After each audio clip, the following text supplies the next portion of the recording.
पोखरा महानगरपालिकाले पोखराको पृथ्वी चोक स्थित हङकङ बजार अगाडिका विभिन्न संरचनामा आज डोजर लगाएको छ। उपत्यका नगर विकास समितिको नाममा रहेको जग्गा अतिक्रमण गरेर विभिन्न सङ्घ संस्थाले संरचना ठडाएका थिए। सारा क्लब पोखरा, सामुदायिक प्रहरी सेवा, यसै गरेर जी fund Gandaki, Nepal trade union Congress, हिमाली सांस्कृतिक परिवारको भवन, पसलहरू, सार्वजनिक शौचालय समेत संरचना भत्काउन सुरु गरिएको छ। पोखरा महानगरपालिका र पोखरा उपत्यका नगर विकास समितिले सार्वजनिक तथा सरकारी जग्गा खाली गर्न यसअघि सार्वजनिक सूचना जारी गरेकोमा त्यसको म्याद सकिएको हो।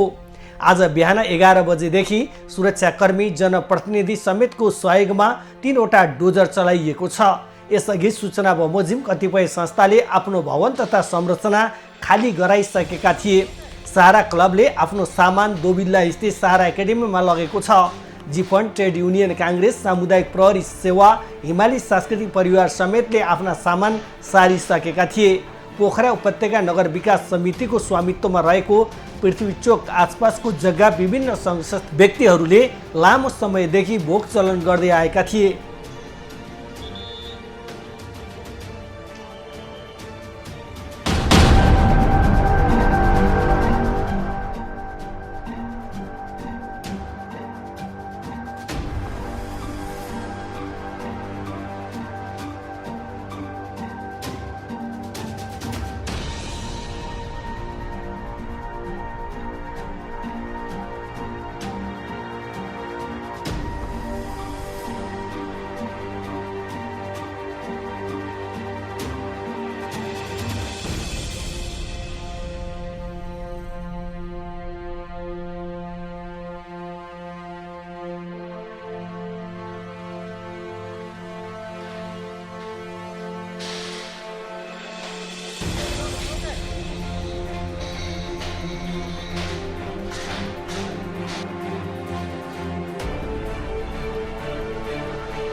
त्यो डोजर लाग्छ यो सबै उपत्यका नगर विकास अन्तर्गत यो चाहिँ के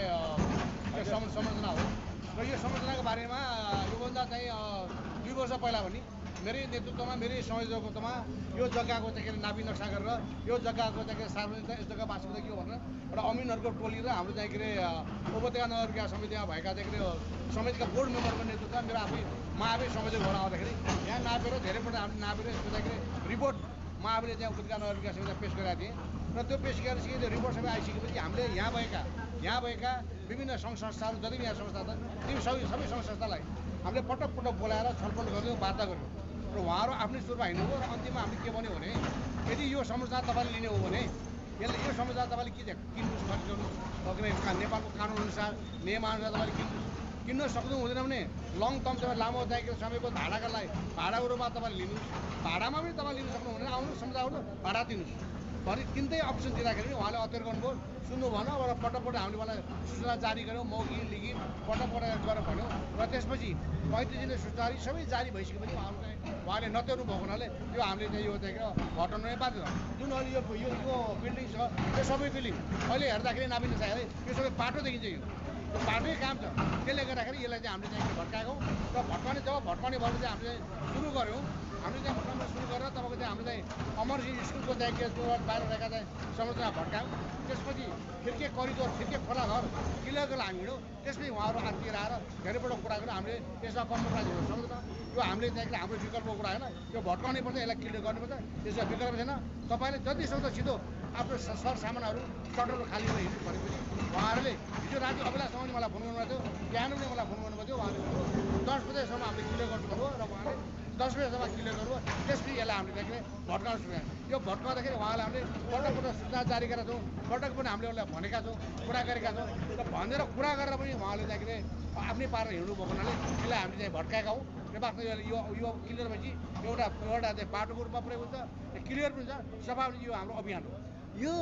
अहिलेको निर्वाचनमा जनताले नयाँ दललाई म्यान्डेट दिए त्यसपछि यहाँ त एमाले काङ्ग्रेसको मजदुर सङ्गठनहरूको भवन थियो नि त पुरानो जरा गाडेर बसेको पुराना दलका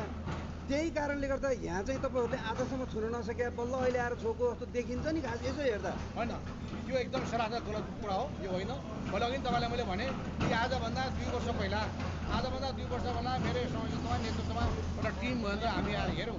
हेरेपछि हामीले पहिल्यै सूचना जारी गरेका थियौँ हामीले पटक भनेका थियौँ र हामीले भनिसकेपछि अहिले यो 35 दिने सूचना कति चाहिँ हामीले गऱ्यौँ यो के अरे केन्द्रमा सरकारको छ त्यो होइन पोखरा महानगरपालिका पहलमा पोखरा महानगरपालिका नेतृत्वमै र उपत्यका नगर विकास समितिमा हामी भएको हुनाले उपत्यका नगर विकास समितिको पनि नेतृत्वमा यो हामीले परेर